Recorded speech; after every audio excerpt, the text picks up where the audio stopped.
What's up everybody, welcome back to my Unreal Engine 4 AI mini-series. So in this episode we are going to make our enemy take damage and be able to die. In the previous episode we made him attack us, he can deal damage to us and he can kill us, kind of. And we are going to make sure we can return the favor. So first of all we need to be able to attack him, and I'm going to add a trace weapon for that quickly. So go to the project settings, to our inputs, and add an action mapping.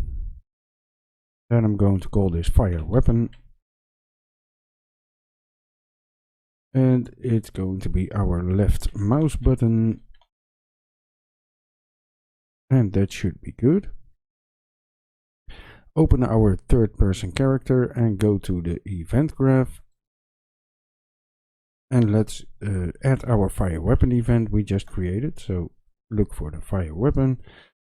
And we want to do a line trace by channel from here. So first of all, from the dragged, we're going to drag off and call a line trace by channel. For the start position, we need our own origin. So I'm going to say get actor location. That's our own location, so that's fine. I want to move it up a little because right now it's at 0, so it's at the at our feet basically, and I want to move it up. So I'm going to do vector plus vector, and I'm going to add 25 to the z-axis. And that's going to be the start of our trace. Now for the end of our trace, I want to get our forward vector. So right click and type get actor forward vector. I want to get my own forward vector, so that's fine. And I want to multiply this one, so drag off and do multiply vector by int or float, that doesn't really matter. And I'm going to multiply this by 100,000, so 5 zeros. And I want to add this to our previous location, so drag off the vector plus vector node we added here. And look for another vector plus vector, add the forward vector we just created, and that's going to be the end position of our trace. So we're going to fire straight forward, 25 units off the ground, and that's all there is to it. We can't aim up or down or anything, but for now this works. So I'm going to set the trace channel to my camera, and I'm going to draw the debug for the duration of the trace. And that should be good to go. Now I'm going to drag off the out hit, and I'm going to break our hit result. And from the hit result I want to extend this and get the hit actor, drag off here, and want to cast it to our enemy. So cast to enemy blueprint, like this. And for now we are going to leave it here because we need to create some stuff in our actor blueprint first, or enemy blueprint, I'm sorry. So compile and save this, and let's open up the enemy blueprint. And let's add a variable in here for our health. So add a new variable, call it health, make sure it's a float, compile it and give it a default value of 100 in this case. And let's add some events. So go to the event grab and create a custom event in here. I'm going to call it take damage. And I'm going to add one input, and that's the amount of damage, and it's going to be a float. Now for this I want to drag in a setter for my health, connect it up, also drag in a getter, do float minus float, and we are going to subtract the amount of damage, plug it into the setter like this. After this we are going to add a branch. And for now we want to know if our current health is still greater than 0. And if it is, I'm simply going to print the health to our screen. So we can tell we hit the enemy and we took a bit of his health. So let's give this a red color because the one we added for the player was green, so we can differentiate. 4 seconds on screen, that should be good. So this is good to go for now. Let's compile this and go back to our third person character, and from here, from the cast node, we want to drag off the enemy blueprint and we want to call our take damage event we just created. And I'm going to apply 35 damage if I hit him, so I can hit him twice and the third time he should go down. Well, later on that is. For now he will simply take hits and nothing will happen. So let's see if we got this working so far. There's one thing we might need to do, but let me show you. I'm going to press play here. So I can fire, but it's going to be real hard to hit this guy because I'm simply firing straight in front of me where I'm looking, and my mesh is turning in the direction I am moving, so it's hard to aim. We're going to fix that. Select the character movement over here and scroll down. Now you want to set the controller desired rotation to true, and you want to orientate rotation to movement to false.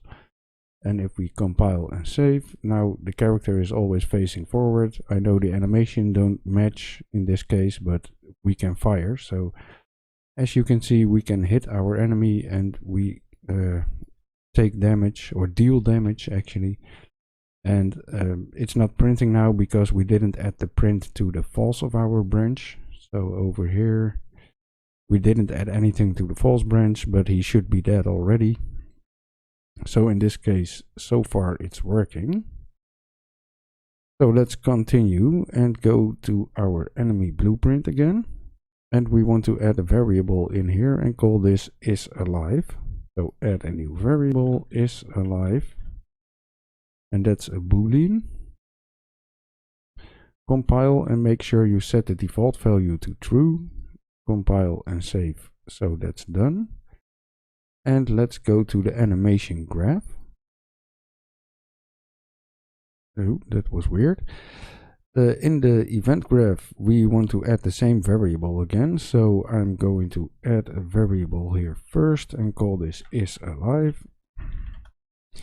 Go to my event graph, and from the enemy blueprint, I'm going to drag off and type get isAlive. And use that value to set the variable in the animation graph. So Alt, drag in our setter and connect everything up. So that's good to go. Now go to the animation graph over here and disconnect the output pose. Now we want to copy the blend poses by bool and plug in the isAlive boolean over here. So if we are alive, we can connect up everything we added previously. So just connect it up to the true pose. And for the false pose, we are going to add a death animation. So let's pick death front, I guess. Why not? Select the animation and make sure it's not looping. So disable that, plug it into the false pose. And make sure you connect everything up to the output pose again, like this. And at this point, we want to go back to the enemy blueprint. So compile and save this, and we should be good. Oh, I forgot something. Let me go back here to the animation blueprint, and you want to make sure you set the default value for the isAlive boolean as well. So set this to true and compile and save. So the guy is not dying immediately. That could be useful. So make sure you do that as well. Now go back to the enemy blueprint, and in the take damage event, we are going to add something at the end. So over here to the false branch, we are going to simply say set isAlive to false. So the guy is dying. Now let's compile and see what's happening now. So I can shoot him once, I can shoot him twice, he's taking damage, and now he's going to die. But as you can see, he's still turning towards us, he's still moving, so he's not really dead, only the dead animation is playing. So let's fix all of that as well. Let me scroll down in my notes a little bit. Oh, I forgot where I was. I'm sorry. Okay, here we are. So we are going to go back to our enemy blueprint and we are going to create another custom event. Right click over here, custom event, and let's call this die. And we want to disconnect this variable over here from the false branch and move it aside. And from here we are going to simply call our die event. So like that. Now for the die event we want to set our isAlive variable to false, so that's fine, connect that one up over there.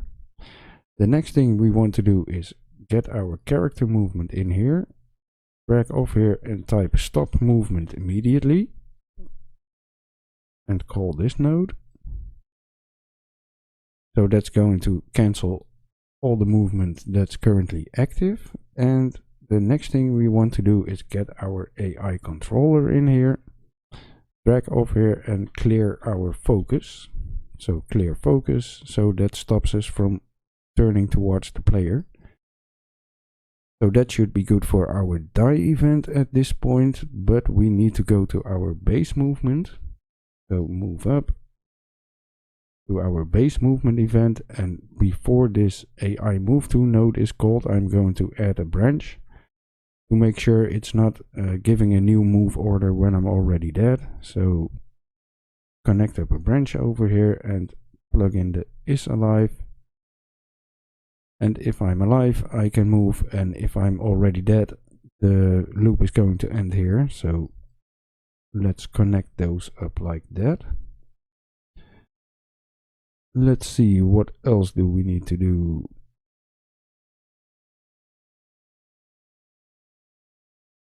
Let's add the Ragdoll events as well. So at some point in the dead animation you probably want the physics to take over and go into Ragdoll.